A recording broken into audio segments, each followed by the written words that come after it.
Have you ever been going about your day, perhaps sitting at your desk or walking through a supermarket, when a sudden wave of intense fear washes over you for no apparent reason? One moment, you are fine. The next, your heart is pounding in your chest, and the world feels like it is closing in. This overwhelming experience, which can feel completely disconnected from your current situation, might be what we call a panic attack. It is a powerful and deeply personal event, a sudden surge of intense fear or discomfort that reaches its peak within minutes. It is a moment where your mind and body sound a deafening alarm. A panic attack is not just a feeling of being very worried. It is a distinct and abrupt episode of intense physiological and cognitive reactions. Think of it as your body's built-in alarm system, the fight-or-flight response, being triggered at the wrong time. This system is designed to protect us from real, tangible danger, like a car speeding towards us. But during a panic attack, this same life-saving response goes off without any obvious external threat. It can happen when you are feeling calm or even when you are asleep, making it an incredibly confusing and frightening experience for anyone who goes through it. Imagine Sarah, a university student, sitting in a quiet library preparing for an exam. She felt focused and prepared. Suddenly, without warning, her vision began to blur slightly. Her chest tightened, and a jolt of pure terror shot through her. She felt a desperate need to escape the silent room, convinced something terrible was about to happen to her. She didn't understand why this was happening now, in a place that was supposed to be safe and calm. This is the bewildering nature of a panic attack. It can arrive uninvited, turning a moment of peace into one of complete and utter chaos. The key thing to understand is that these attacks are not a sign of weakness or a loss of control. They are a manifestation of your body's powerful survival mechanisms misfiring. The experience feels so real and so threatening because, on a biological level, your body genuinely believes it is in grave danger. It is flooding your system with adrenaline and other stress hormones to prepare you to fight or flee, even though there is no visible predator to confront. Understanding this biological process is the first step toward demystifying the experience and reclaiming a sense of control over your own body and mind. When a panic attack strikes, it brings with it a cascade of physical symptoms that can be profoundly unsettling. One of the most common is a racing or pounding heart, known as palpitations. It can feel as though your heart is going to beat right out of your chest, which naturally leads to the fear that you are having a heart attack. This is simply your heart working harder, pumping blood to your muscles in preparation for action. Another common symptom is chest pain or tightness. This again mimics the signs of a cardiac event. The sensation is often caused by tensing of the chest muscles and changes in your breathing pattern. Many people also experience shortness of breath or a feeling of being smothered. You might feel like you cannot get enough air in, no matter how deeply you try to breathe. This is often due to hyperventilation, breathing too quickly or too shallowly. That disrupts the balance of oxygen and carbon dioxide in your blood.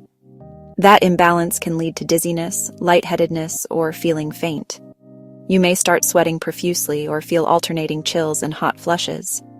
Your body is trying to regulate temperature in response to an adrenaline surge, but the sensations can add to feeling out of control. A disorienting symptom is derealization or depersonalization. Derealization makes the world feel unreal, like you're watching a film or living in a dream. Depersonalization feels like you're detached from yourself, as if you're observing from the outside. You might experience numbness or tingling, especially in your hands, feet, or face. These come from changes in blood flow and breathing, and can make you fear something is medically wrong. Perhaps the most terrifying part is the overwhelming fear of dying, losing control, or going crazy. This is a genuine cognitive component. Your brain interprets intense physical signals as a catastrophic event, generating thoughts of imminent doom. Remember, these feelings are powerful and convincing in the moment, but a panic attack is temporary and self-limiting. It's a false alarm, and the sensations, though terrifying, are not physically dangerous. It is very common for people to use the terms panic attack and anxiety attack interchangeably, but in a clinical sense, they describe different experiences. Understanding the distinction can be incredibly helpful in making sense of what you are feeling. The main difference lies in the onset, intensity, and duration. A panic attack is defined by its abruptness and intensity. It comes on suddenly, often without any warning. Symptoms escalate to a peak within about 10 minutes. The attack itself is relatively brief, though the feelings of exhaustion and being shaken up can linger for hours afterward. Anxiety, on the other hand, tends to build more gradually. It is often linked to a specific worry or stressor, an upcoming job interview, a financial problem, a conflict in a relationship. While anxiety involves physical symptoms like a racing heart muscle tension, they are typically less intense and more persistent than those of a panic attack. Anxiety can last for hours, days, or even weeks. Think of it this way. Anxiety is like a slow, simmering pot, while a panic attack is a sudden, explosive boil-over. Let's consider our student Sarah again. Before her exam, she might have experienced anxiety for several days. She might have had trouble sleeping, felt restless, persistent worries about failing. This is anxiety, a prolonged state of apprehension tied to a specific future event. Her panic attack in the library, however, was a completely different beast. It was a sudden, overwhelming surge of terror not directly linked to a conscious thought about the exam at that exact moment. It was an acute event that appeared out of the blue, interrupting her state of relative calm and focus. Recognizing this difference is not just about using the right words, it is about finding the right tools. The strategies for managing chronic anxiety, such as problem-solving the source of the stress, engaging in regular mindfulness, can be different from the in-the-moment techniques needed to ride out a panic attack. For anxiety, we might focus on changing our long-term relationship with worry. For panic, the immediate goal is to help our nervous system understand that it is safe and that the alarm can be turned off. Both are valid and challenging experiences, but knowing which one you are dealing with is the first step toward effective management. When you are in the midst of a panic attack, it can feel like you are lost in a terrifying storm. The most important thing to hold on to is this simple truth. Panic attacks are not dangerous. They always pass. Although it feels like you are having a medical emergency, you are not. Your body is simply having an exaggerated stress response.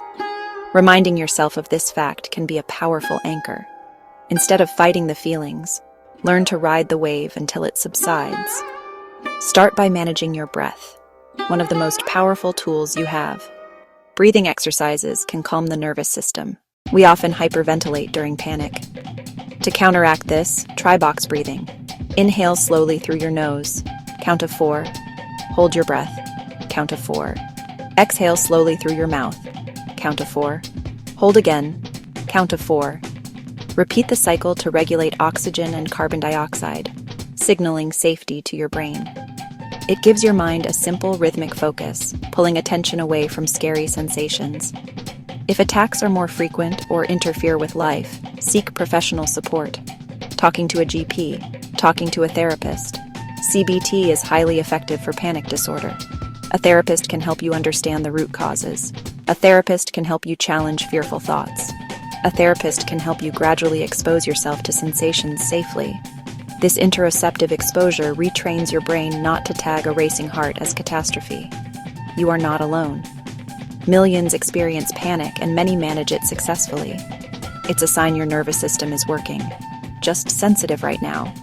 With the right support, with the right tools, and with a compassionate approach toward yourself, you can learn to navigate these episodes. Recovery isn't never feeling fear, it's knowing you can move through it. Help is available, and you can and will feel better.